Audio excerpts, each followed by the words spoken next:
In the silence before time began, there was only God infinite, eternal, and unchanging. No stars yet burned, no seas yet stirred. Only his presence filled the void, vast and immeasurable. Genesis 1:1. Then God spoke with a voice that shattered eternity's stillness. Let there be light. And from the emptiness, light burst forth as though the sun rose for the first time. Darkness retreated, and day was born. God separated light from darkness, calling one day and the other night. Time itself took its first breath. He saw that the light was good, perfect, and marred, radiant. Creation had begun, and the Creator smiled. On the second day, his word again went forth. He stretched out the expanse, dividing the waters above from the waters below. He called the expanse heaven. The sky became his canvas.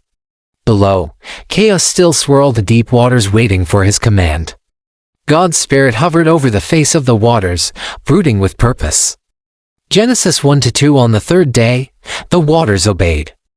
They gathered into basins, and dry land appeared, mountains lifting from the deep. God called the land earth, and the gathered waters he named seas. Then he clothed the barren land with life. Grass, herbs, and fruit trees sprang up at his word, each bearing seed according to its kind. Green spread across the world like a royal robe. The earth smelled new, the fragrance of first rain and soil. And God saw that it was good.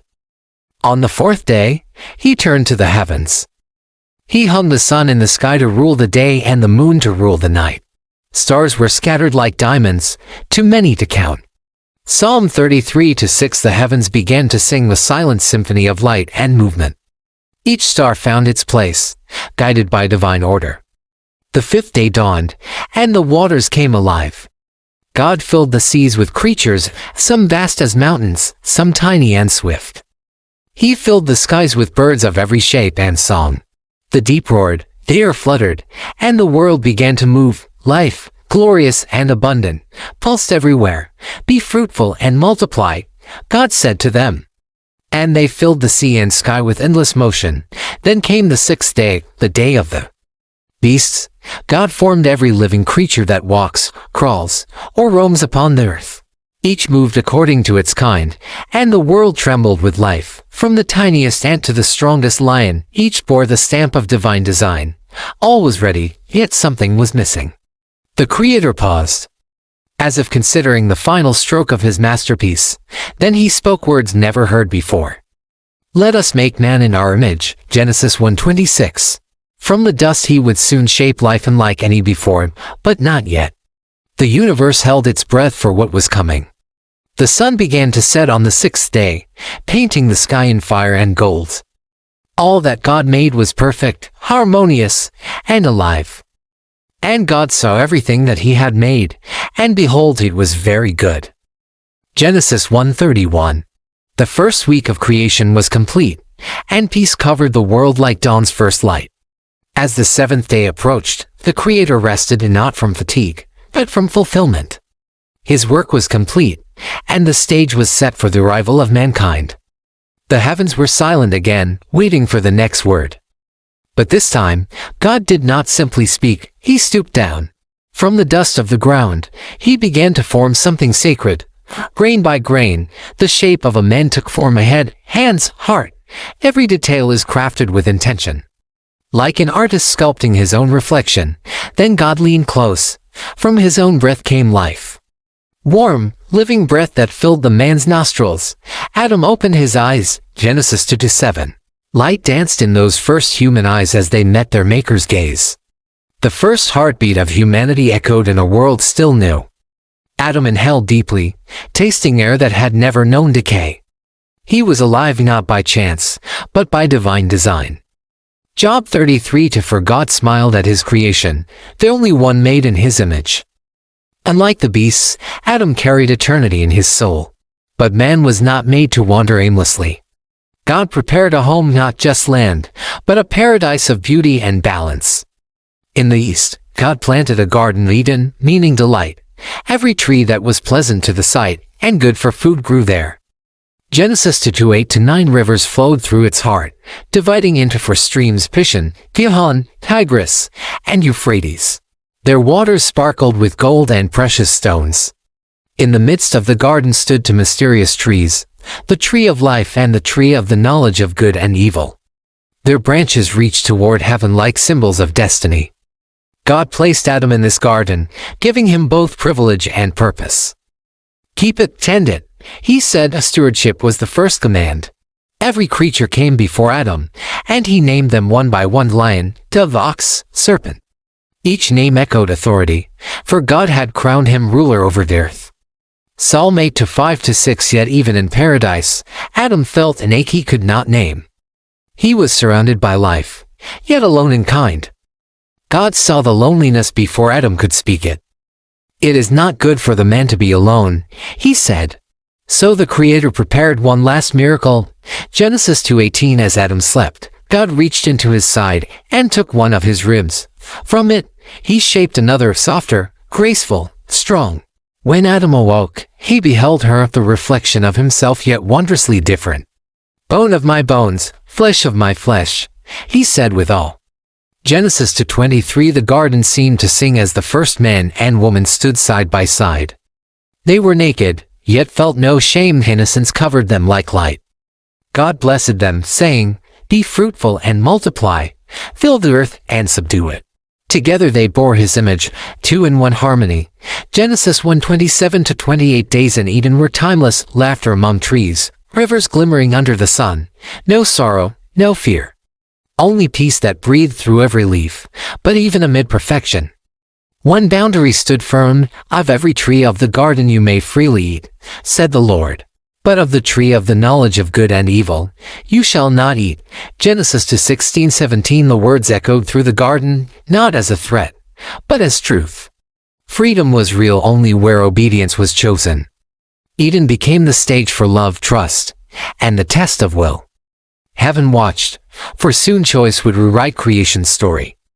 The evening breeze whispered through the trees.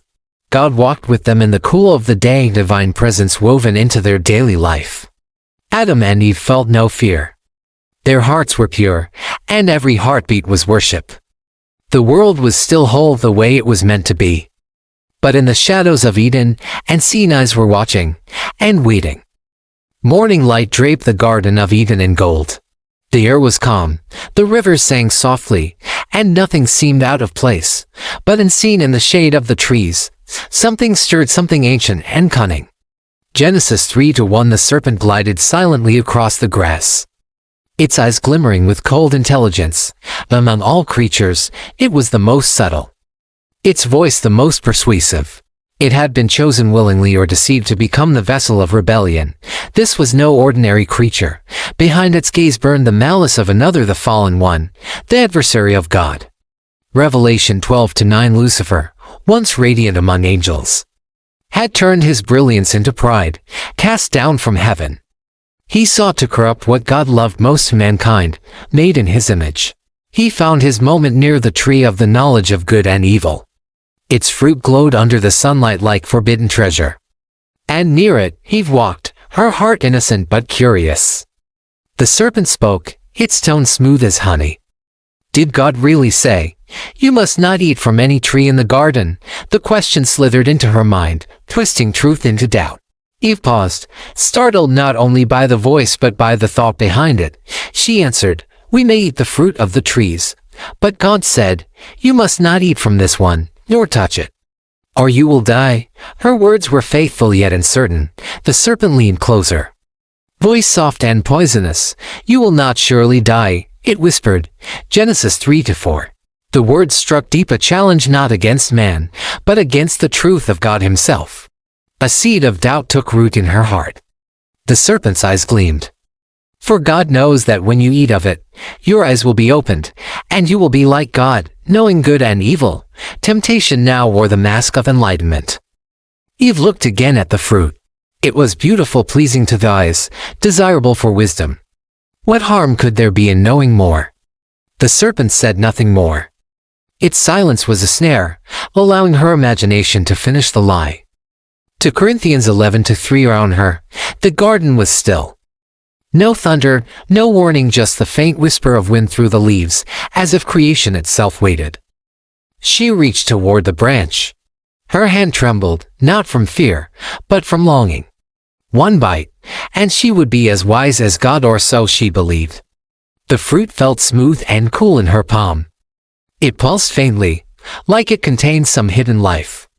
Her reflection shimmered on its surface, innocence gazing upon temptation. And then she bit. Genesis 3-6. The taste wasn't like anything she had known, sweet, yet sharp, and somehow heavy. In that moment, something changed. The light around her dimmed, the air grew dense. She turned, offering the fruit to Adam, who stood beside her in silent conflict. He looked at her, the one flesh of his flesh, torn between love and obedience. No thunder rolled, no angel appeared. Only the serpent watched in triumph as Adam took the fruit and ate. And instantly their eyes were opened. But what they saw was not glory, it was a shame. They looked at each other and knew something within them had died. Innocence had been replaced by self-awareness, purity by fear. Their hearts raced. The garden suddenly felt strange. Almost foreign. They saw their nakedness and felt exposed before heaven itself, in desperation. They gathered fig leaves to cover themselves, but no leaf could hide the weight of their new knowledge. The serpent slipped away into the shadows, silent but victorious.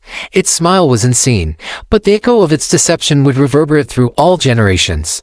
The first lie had been spoken. The first sin had been committed, and paradise was now stained with the shadow of death. The fruit had been eaten. The air changed thicker, heavier, as though Eden itself was holding its breath. The harmony that once filled creation fell into an easy silence. Adam and Eve looked upon one another with eyes newly opened, but instead of wonder, they saw vulnerability. The innocence that once clothed them was gone. Genesis 3-7. They hurried through the garden, plucking fig leaves, weaving them into coverings with trembling hands, but shame cannot be sewn away. Their hearts pounded with a strange new rhythm, guilt. The sound of their own breath now frightened them. Then came the sound that once brought them peace, the voice of God walking in the garden. But this time, that voice filled them with dread.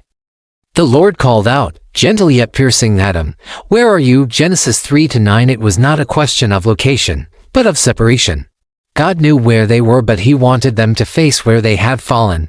Adam hid among the trees, the same trees that once symbolized life, now serving as barriers of fear. Shame had driven him to flee from the very presence that gave him life. Finally, he answered, his voice trembling like leaves in the wind. I heard your voice in the garden, and I was afraid, because I was naked, and I hid myself. Fear, man's new inheritance. The first time that perfect love was met with terror. 1 John 4:18 reference theme. The Lord's voice was calm, yet sorrowful. Who told you that you were naked? Have you eaten of the tree which I commanded you not to eat? Adam hesitated. The truth burned on his tongue, but pride, the child of sin, rose up to defend itself. The woman whom you gave to be with me, she gave me of the tree, and I ate. The first human deflection, the birth of blame. Genesis 3:12. Eve's eyes widened, pain flooding her heart. She, too, felt the instinct to explain the inexplicable. The serpent deceived me, she said softly, and I ate. Thus, deception completed its circle, from the serpent to the woman to the man. The garden was silent again, but not in peace. All creation seemed to mourn. Even the birds ceased their songs. As if sensing the fracture, God looked upon them not with rage, but with sorrow deeper than any sea. Sin had entered his perfect world, and through it, death. Romans 5:12. He turned his gaze toward the serpent coiled among the roots. Its triumph would be short-lived.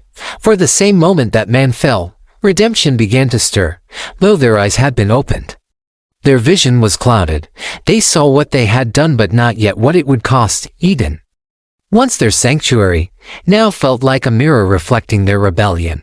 Every tree, every stream, seemed to whisper its disobedience back to them. They longed to hide deeper, to escape the weight pressing upon their souls. But where can one flee from the presence of the Almighty? Psalm 139:7-12. Their hearts broke beneath the realization that nothing could undo what had been done. The world itself felt altered, light dimmer, air colder, joy distant. The first tears fell to the ground, and even the soil seemed to absorb them in grief. Creation groaned for what had been lost. Yet even now, though judgment approached, mercy waited nearby. The voice that had called them from hiding would soon speak of hope. This was not the end, it was the beginning of the story of redemption. But paradise, as they knew it, would never be the same again. The silence in Eden hung heavy, broken only by the rustling of leaves. God turned his gaze first toward the serpent, whose tongue had birthed deception. There would be no dialogue, no defense, only judgment. Genesis 3:14 Because you have done this, said the Lord, you are cursed above all livestock and wild animals. On your belly you shall go, and dust you shall eat all the days of your life. The serpent's form twisted in divine wrath, its glory gone, its movement humbled. From that day, its slithering body would forever remind mankind of deceit's shame. But God's words did not end with the creature, they pierced deeper to the spirit that had possessed it. The fallen one who sought to destroy would now face his own prophecy. I will put enmity between you and the woman, said the Lord, and between your seed and her seed. He shall bruise your head, and you shall bruise his heel. Genesis 3:15 These words echoed like thunder through eternity, though spoken in wrath. They carried a hidden mercy, the first promise of a coming Redeemer. The serpent would strike, yes, but one day, the offspring of the woman would crush its head. The cross was already glimmering faintly on the horizon of time. Eve stood trembling, not fully grasping the prophecy. Yet something in her heart stirred hope, faint as dawn but real. Then God turned to the woman. Her heart had been deceived, but she would now carry both sorrow and salvation. I will greatly multiply your pain in childbirth, he said. In pain you shall bring forth children, yet your desire shall be for your husband, and he shall rule over you. Genesis 3:16 Eve lowered her head, tears falling to the ground, even in punishment. God preserved purpose through her, life would continue. To Adam, the Lord's voice was heavy with both grief and authority. Because you have listened to the voice of your wife and eaten of the tree I commanded you not to, cursed is the ground for your sake. The soil that once yielded fruit with ease would now resist him. By the sweat of your brow you shall eat bread, God declared, until you return to the ground, for dust you are, and to dust you shall return. Genesis 3:19. Adam felt the full weight of mortality press upon him. Death unknown before now casts its shadow over every living thing. The trees shivered as if mourning, the rivers grew solemn in their flow.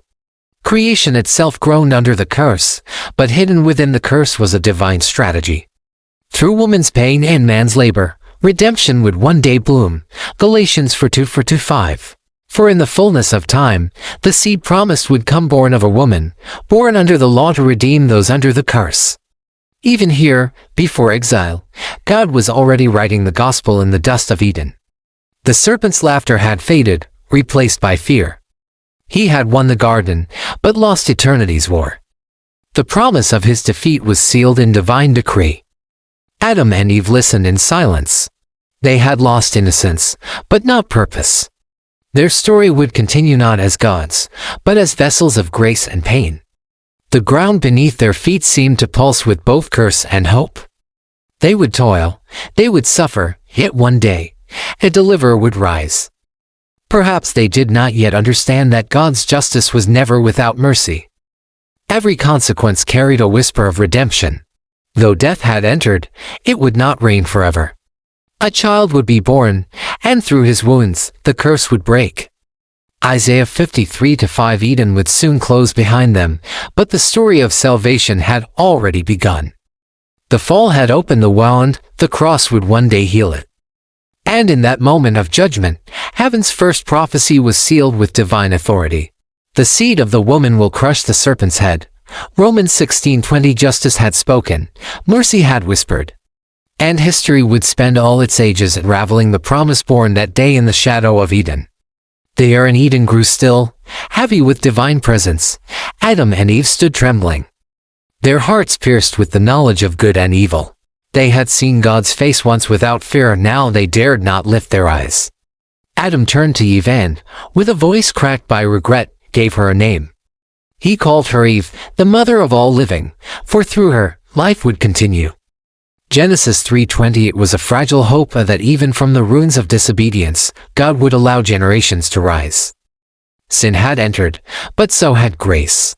The Lord looked upon them clothed in leaves, trembling under the weight of their shame. Their attempts to cover themselves were pitiful against the holiness of heaven. Then, for the first time in creation's history, blood was shed. God himself took the life of an innocent creature to make garments of skin. Genesis 3:21. The soft fur, still warm, was placed upon their shoulders. They felt the strange mixture of comfort and grief, for something had died to cover their nakedness. It was more than mercy, it was prophecy. The innocent had died for the guilty, a shadow of the cross to come. Adam looked at the blood-stained ground and understood, sin costs life. The sound of that first death echoed through his soul like thunder. Eve wept quietly, her hands gripping the garment. In that moment, she realized that God had not abandoned them, he had provided. Every fiber of that covering whispered of redemption. It spoke of a day when another innocent would die to clothe mankind in righteousness. Hebrews 9:22. The Lord spoke again, his tone heavy with sorrow and authority. Behold, the man has become like one of us, to know good and evil. Now, lest he reach out his hand and take from the tree of life, and live forever. He paused. The thought of humanity living eternally in a state of fallenness was unbearable. Love demanded separation to protect, not to punish. So the decree went forth, man must leave the garden. The paradise that once welcomed him would now close its gates.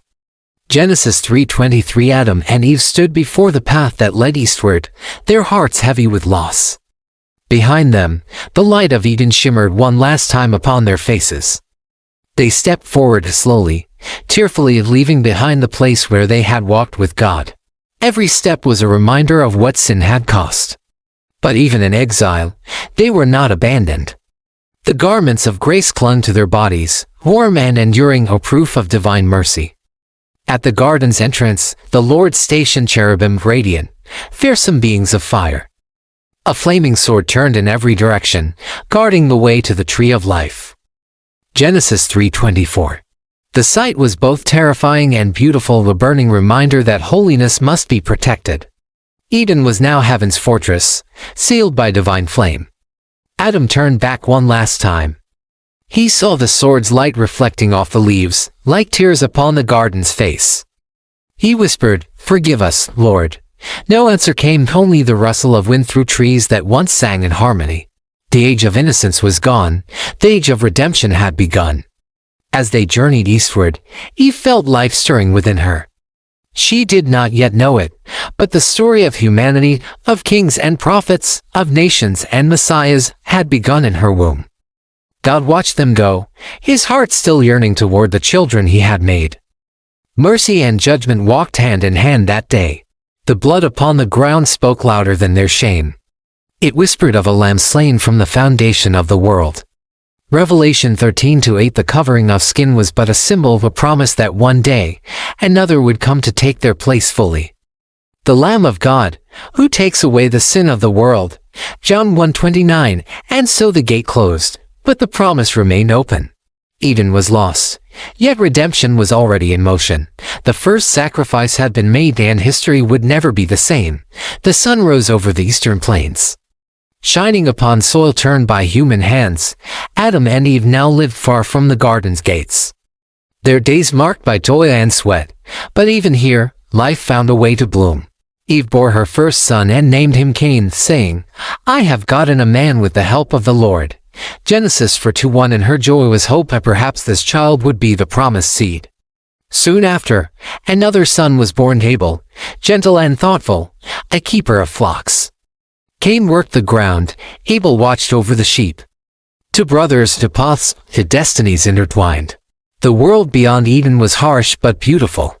Fields yielded crops with effort, and flocks grazed under open skies.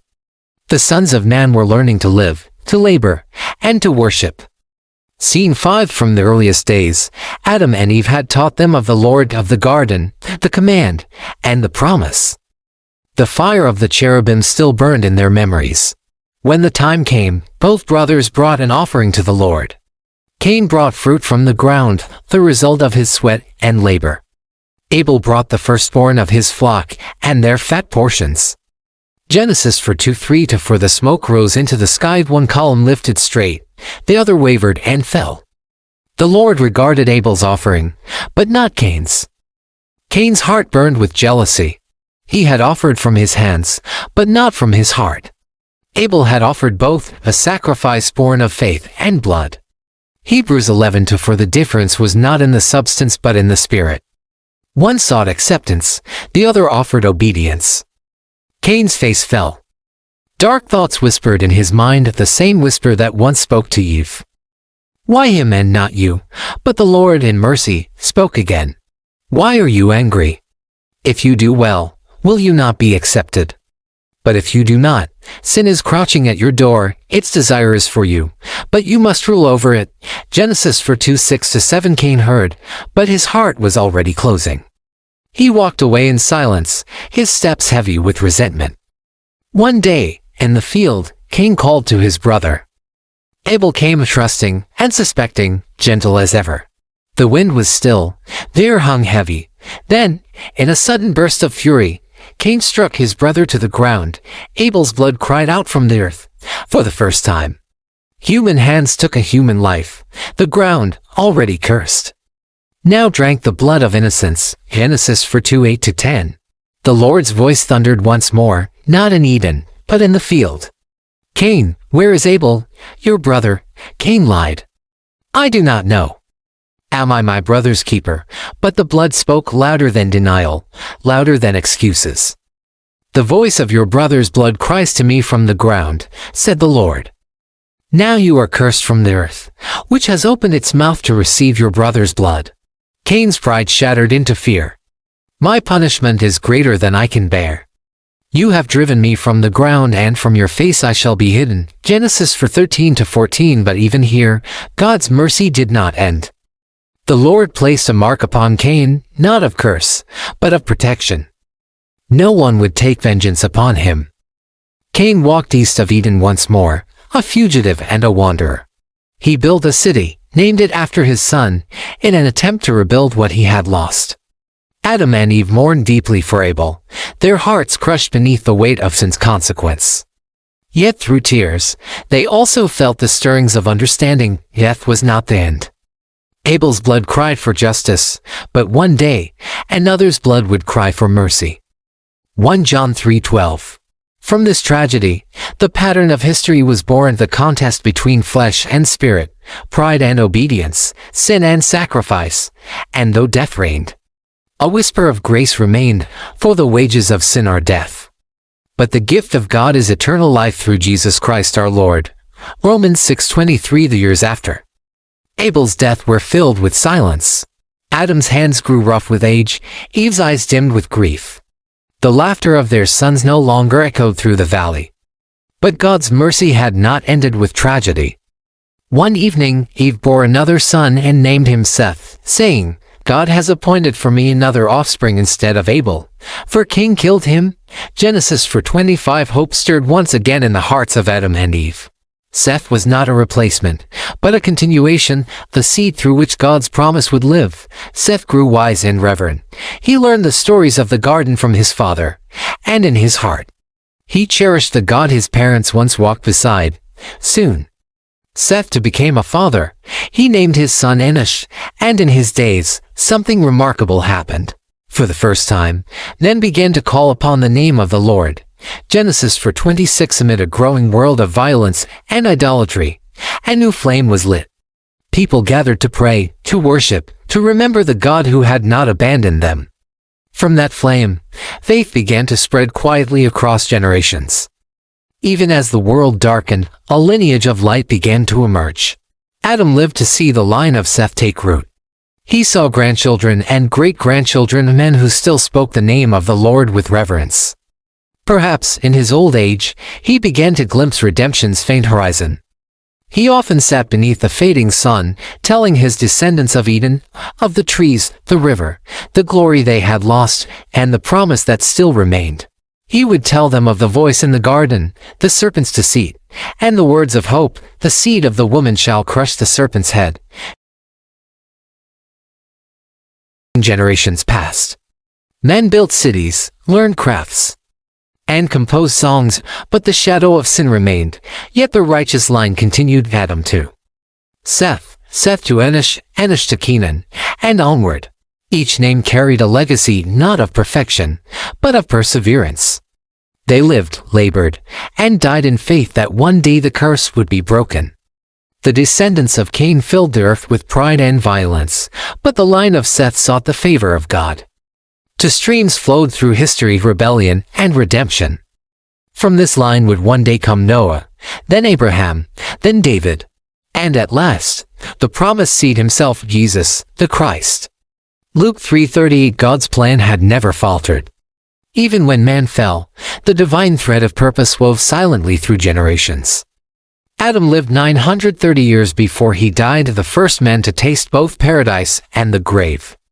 His children buried him near the valley of Eden's edge, where the flaming sword still glowed in the distance. Genesis 5:5. Perhaps they wondered, as they looked at that light, would man ever walk with God again? The answer was already written in heaven's decree. Through one man sin had entered the world, but through another, righteousness would reign. Romans 5:18-19. The story of the beginning was not merely a tale of loss, but the foundation of all redemption, a prophecy written in the dust. Every exile would find its homecoming. Every curse would find its cure. Every wound would one day be healed by the promised seed. As the descendants of Seth multiplied, the name of the Lord echoed again through the valleys. Altars rose, prayers ascended, and the memory of Eden became faith in what was to come. The same God who clothed their parents still clothed them with mercy. The blood of the first sacrifice had not been forgotten, it had only begun its journey to the cross. Time moved forward, kingdoms would rise and fall. But the covenant remained, whispered through prophets, fulfilled in Christ, and sealed in eternity. And thus the beginning closed, not in despair, but in promise. From the ashes of Eden, a Redeemer's shadow stretched across the ages. The story of the beginning and the fall of man was never just about man's failure, it was about God's unrelenting love. Eden was lost, but grace had begun.